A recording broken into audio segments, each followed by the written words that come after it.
Hey guys, I'm Lindasha. Welcome back to my channel. I'm super excited about today's video and going ahead and getting started with today's topic. You guys know that we are on our Abundance and Harmony series on my channel, and I wanted to come to you guys now, sort of getting off of the topic of money. We're going to be today discussing love. So I put out a poll on my Instagram and also on my Facebook. And I asked you guys if you wanted to go in the direction of health or did you want to go in the direction of love? And a vast majority of people said love. And I had a topic already in mind based on a conversation that I had with one of my girlfriends. It was either earlier this week or last week. You guys know we're in quarantine, so my days kind of get a little weird, but I was talking to a girlfriend and she brought up this question of like, how do you get your lover or the person that you're with to commit to you? And so I was like, wow, I'm doing this series on YouTube. Love is a part of that. That's a really good question. And it brought out an interesting discussion amongst us. She's single and I've been married for over 12 years. I've been with my my college sweetheart since we were 18. We went out on our first date when I was 18. And so I've been in a committed relationship for most of my adult life. And she's like, girl, the streets don't move the same way that it did when you decided to, continue in the relationship that you're in. So she began to ask some really great questions about commitment. And I thought that it was possible that some of my other followers would want to just hear my ideas about how to get someone to commit. And so I don't know what we're going to title this, but it's the love series and it's getting to commitment or getting them to commit. And so I have about 5 tips. I have 5 theories and thoughts about commitment in general that I want to share with you guys on today. And I want to first start off just with, I love definitions. And so I'm giving a personal definition of commitment. And I believe that commitment is 2 people deciding to choose each other over and over again. And I believe that at the heart of a commitment, you have 2 free, like completely willing people who at every crossroads or at every stage of their relationship look at the facts, look at all of their opportunities, and then they make a conscious decision to say, hey, I want to continue down this romantic road with you. Do you want to continue down this romantic road with me? Or are you ready to go at it on your own? Or is there someone else that piques your fancy? When you get into this real topic of commitment, if you've been on the earth any amount of time, we know relationships end in some sort of way, whether if it's ended by death or by some other interruption. People don't want to be together anymore. Divorce happens. Other folks come into the relationship. That person wants to explore there. There are so many things that come to either cause a commitment not to occur in the first place, meaning y'all stay in that dating phase or the situationship phase or the exploring phase. You guys kind of level your relationship into a certain area whereby you're like, hey, we're better as friends, for real, without benefits. Or y'all continue on in a romance in some sort of way. And that romance can go to engagement. It can go to marriage. It can lead to children. And even after all of that, you two can look and say, we were never good for each other. We stayed together for all these different reasons. But right now we want to divorce and we want to move forward with our lives for the next chapter. So the thing about commitment is that you cannot, number one, control the other person. When you are in a position and you're like, hey, I feel like I have myself together and I'm ready for whatever, the first thing you have to know is you can never control the other person. If another person wants to commit their lives to you or show up in your life in a certain position, and in this case, we're talking romantically, if someone wants to continue to love you in that way and be exclusive in loving you in that way, that is their choice. And we all know that, you know, when a person kind of deviates from commitment in to whatever degree, there are reasons for that. And generally the reasons are more so about the other person than they are about you. And when you are sitting and saying, okay, I'm ready for love, I'm ready to, you know, explore a more long-term relationship or something serious, I believe that that is the first thing that you need to know is you can't control the other people. They have to decide to commit. I mean, it just is what it is at that point. You know, there's no stronghold that I've ever had when it came to dating a guy or even with my husband.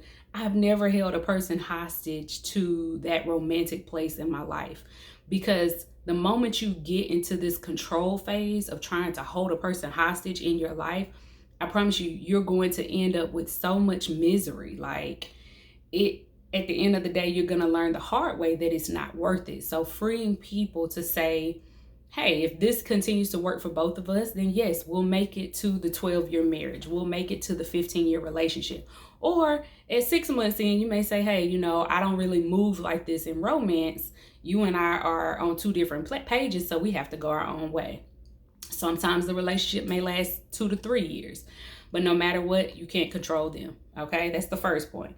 The second point is you can only control yourself in romance. Okay, number one, and in love and romantic relationships, it's hard enough to control yourself because both people have options. Okay, both people can wake up and say, yo, I'm gonna be doing something else. Either I'm gonna be doing me, or I'm going to go ahead and explore my other options because this is no longer working for me. So number two is you can only control yourself. If you know you're ready for a committed relationship that is exclusive. So I'm bringing that piece in there too, because the topic we were talking about was exclusivity within your commitment. You have people who are committed, but they're not exclusive. So that's a different situation. We're talking about people who want commitment and exclusivity. You can only control yourself. So 50% of the relationship, and to some people 100% of the relationship, is everybody has to be 100 in the situation. And so when I am navigating a romantic relationship, I make sure, like, Lindasha, are you still committed to commitment? Because you can only control you. And if at a crossroads in your life, we are adults, we change, we grow, we expand, we find new knowledge. If you recognize that a relationship that you're in is no longer servicing who you are, and you've tried to work with that person, they don't want to adjust, you guys can't really find your place in romance anymore, then I believe in controlling yourself. You have to make a decision. You have to make a decision to say, okay, I'm going to go ahead and move forward and leave this relationship, or I'm going to stick it out. This is my lot in life. We'll figure it out along the way. Or, hey, I'm okay with what hand I was dealt. And everybody is assessing their own situation from a different set of vantage points, depending on where you are in life. Because what you need in your 30s is not what you needed in your 20s. What you'll need in your 40s, when you guys are in the thick of raising children, or if you're in the thick of raising children now because you decided to start a family early on, then your needs are going to shift again. If you don't have someone who's flexible, adapting, and want to commit themselves, then it's going to be really hard for you to feel, safe and at peace in your relationship. So the second stage is you can control yourself. And I believe that you have to commit to yourself first, and then everything else flows from there. Because once you've committed to yourself, once you have said, okay, I not only know what I want in my life, but I am working towards that, or I possess that. Like, I know a lot of things in my life now I've worked towards and I currently possess. I'm not looking for my spouse to do something that I should be doing on my own. I've continuously been committed to myself throughout the entire duration of our relationship. I never let go of my own goals. I never let go of my personal educational goals. I don't let go of my financial or business goals. And you have to have a partner that is strong enough to have somebody like that. And I respect his goals and how he, leads our home. He's not, he's definitely a guy who's like, I want to provide and protect for my family and protect my family. And so his needs come to the table as an equal set of needs with mine. And so there's an autonomy amongst our connection, and there's an honesty that allows us to sort of move forward to have a long-term relationship. What I think a lot of people don't understand about commitments that truly last and bring out like this flourishing relationship is that those relationships tend to be very, very transparent. You don't have a lot of that guessing and I don't know-ness in relationships that are generally both flourishing. The people are happy and are willing participants in the relationship. They have a lot of transparency. And so in controlling yourself, how well do you fit on that? Do you have a good sense of, real honesty and transparency, and doing that in a way where you're considerate of your partner's feelings? And I think for it was mostly women who answered this poll. For a lot of us, that's not how we move. Our attitudes and our frustrations and maybe the pains that you've endured in that relationship can cause your attitude to be a certain type of way. But you have to always know, like, if I want this commitment to work, I have to control myself. And if my partner has engaged in some stuff, or we've had some stuff going on behind closed doors whereby I really can't stand him or her, or I don't like them, then you have to decide, like, yo, this isn't healthy for me, and I need to go ahead and explore my other options while I have the chance. So number 3, when it comes to getting to commitment, I would say I've given you the cautions. The next thing is put yourself in the best position for long-term commitments from other people. What do I mean by that? Nobody wants to be committed to someone who is not appealing. I don't know how else to say it. I'm not judging anybody. I'm not saying what appeal actually is. But there are just certain things about putting yourself in position to be like committed to that's important. And men, if you're a woman watching this, and you're wanting that type of relationship, they are so intelligent. I know women are always like, I hear it all the time, men are so dumb. And I'm like, no, they're not. No, they're not. Coming from a woman who works in a predominantly male industry, no ma'am, dumb is not it. Now, they may be a lot of other stuff, okay? And we can talk about that later. But unintelligent is not how I would describe men. I think men are very methodical. I think that they are extremely precise. I think they know what it is that they want as a win. They approach relationships very differently than women who tend to come from their feelings and how you make me feel.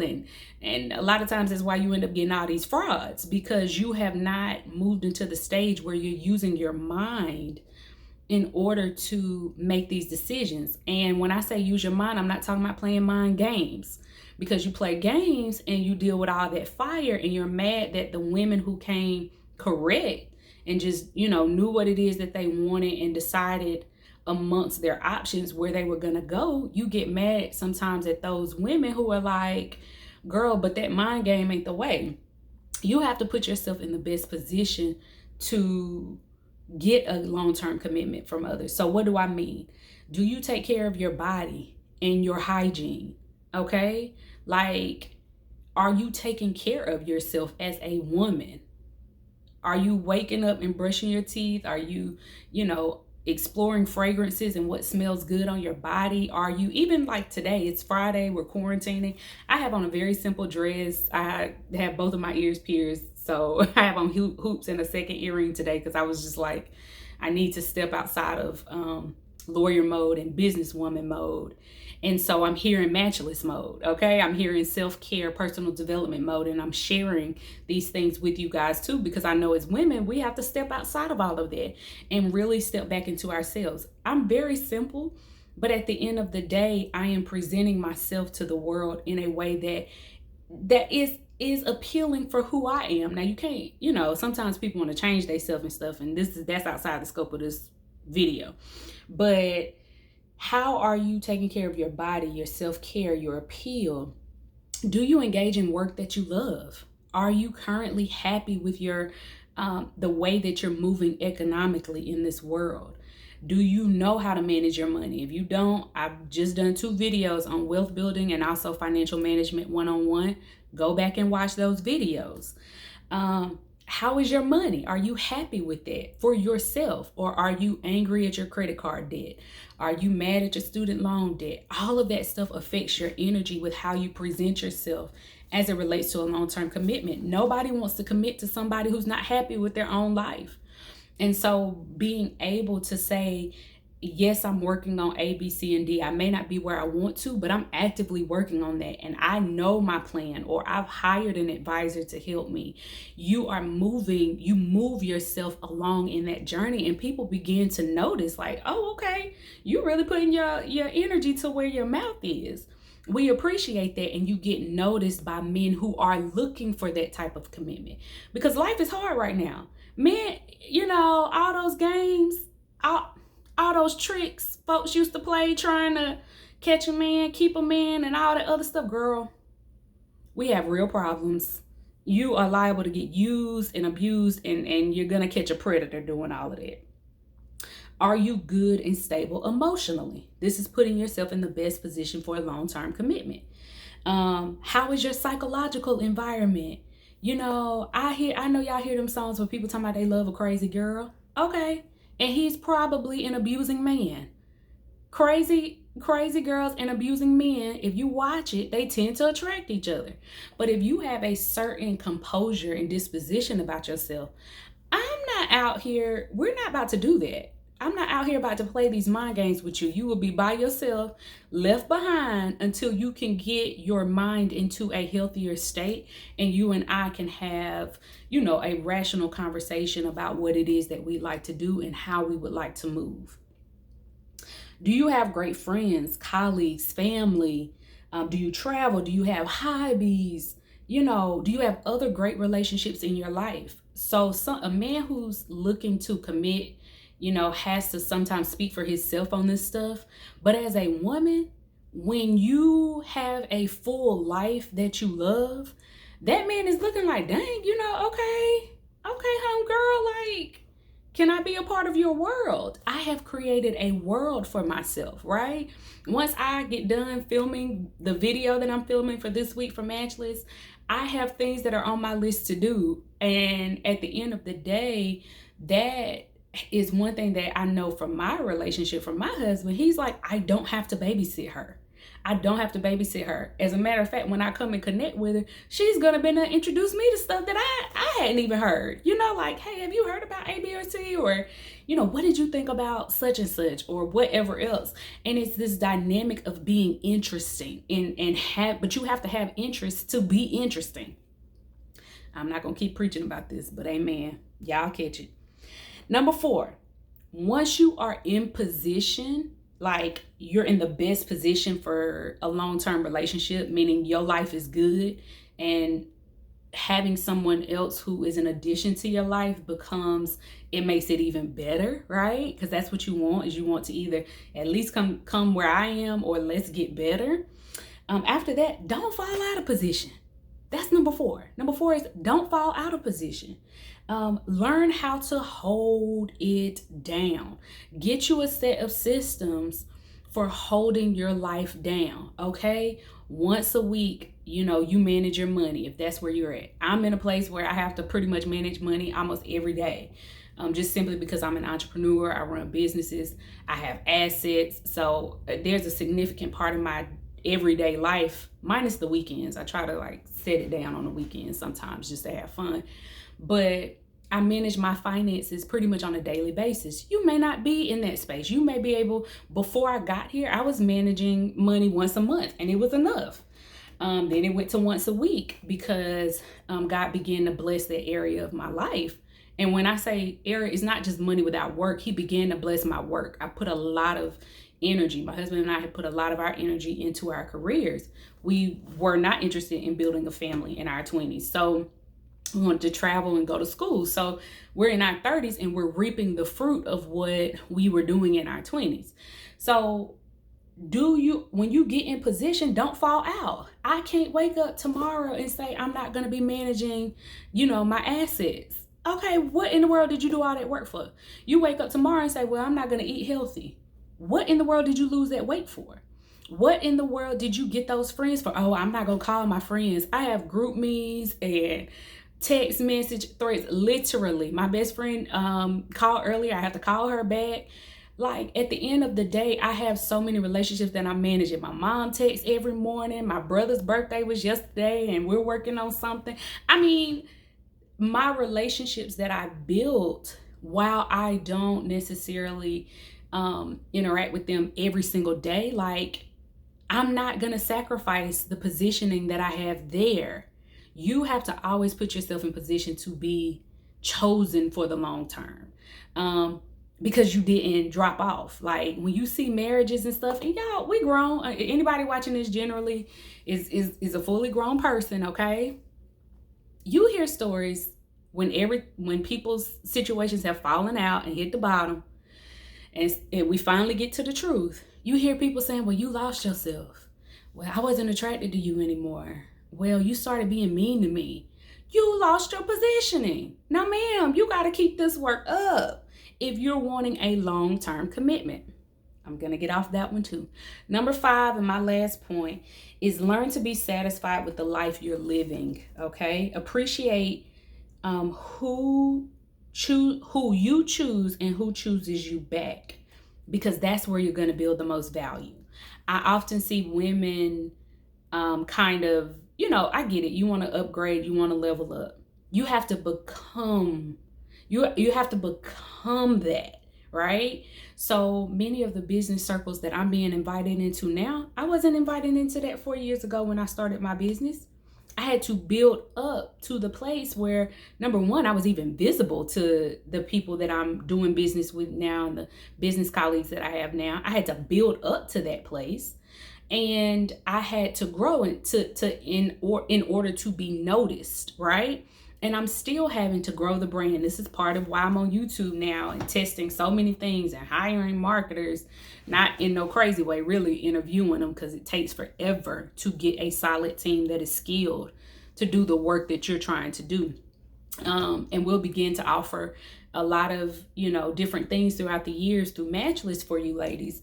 But at the end of the day, you have to learn to be satisfied with where you are if you want a long-term commitment from anybody, especially in romance, because there will be times where the other person cannot be your emotional, foundation. They cannot be your financial, like, everything. They cannot be your psychological lift. You have to be able to find satisfaction in the fullness of your life, because no one person can feel all of the needs and desires that you have, in my opinion, outside of God. But even God is like, you're gonna have to use your fellow human beings, okay? So he sent me to tell you that this message, and so many other YouTube stars, so many other people who've written books.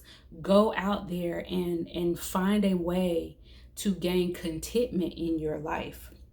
So that's what I have for you guys. It's a 23-minute video. Like this, comment below on your thoughts about commitment. Please share this video and subscribe. And I appreciate you guys so much for spending 24 minutes of your time with me. All right, y'all take care. Bye.